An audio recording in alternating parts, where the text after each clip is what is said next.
Ano ang silbi ng kayamanan sa mundong ito kung darating din ang araw na mamamatay tayo? Pwede kang maging mayaman. Maraming bahay, maraming pera, maraming titulo, pero wala nang isa riyan ang madadala mo sa hukay kapag mamatay ka.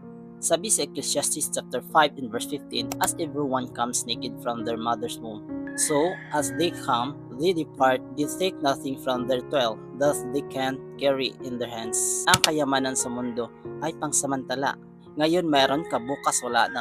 Pero ang kaluluwa mo walang hanggan.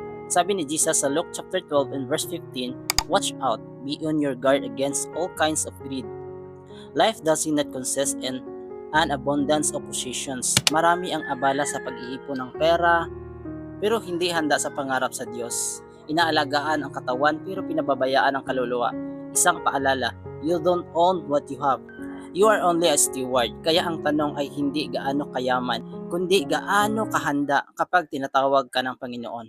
Sabi sa Matthew chapter 6 and verse 20 to 21, stir up for yourselves treasure in heaven, for where your treasure is, there your heart will be also.